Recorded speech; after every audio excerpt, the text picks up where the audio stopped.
In today's video, I'm going to teach you how to create and run meetings in ClickUp. To get started, open ClickUp and head to the planner from the left sidebar. This is where you can visually organize your schedule and manage upcoming events in a calendar-style layout. Using the planner makes it easier to place meetings at the right time and keep everything connected to your work. Once you're in the planner, create a new event by clicking on the date and time you want the meeting to happen. This gives you a quick way to block out time directly on the calendar, so you can immediately see where the meeting fits into your day or week. After that, fill in the basic meeting details. Enter a clear title for the meeting, then confirm the date, start time, and end time. It's a good idea to make the title specific so it's easy to recognize later, especially if your calendar gets busy.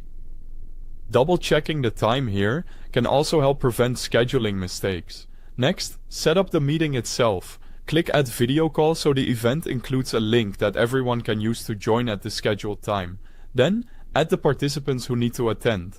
After that, enter the agenda in the description area. This part is especially helpful because it gives everyone context before the meeting starts. A simple, focused agenda can keep the conversation on track and make the meeting more productive. When everything looks right, save the meeting by clicking outside the event window. ClickUp will automatically keep the event on your calendar, so there's no need for a separate save button in this step. Once saved, the meeting is ready to go and visible in your planner. At the scheduled time, open the event and click the video call link to run the meeting. This lets you launch the session directly from ClickUp, which is convenient because the meeting details, attendees, and agenda are all in one place. Before joining, it can help to quickly review the agenda, so you're prepared to lead or participate effectively. After the meeting ends, record the outcome by adding important decisions and follow-up tasks to the linked ClickUp doc or to related tasks.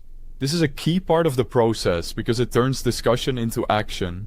Documenting next steps right away helps your team stay aligned and reduces the chance that important items get forgotten. And that's how to create and run meetings in ClickUp from start to finish. Thanks for watching.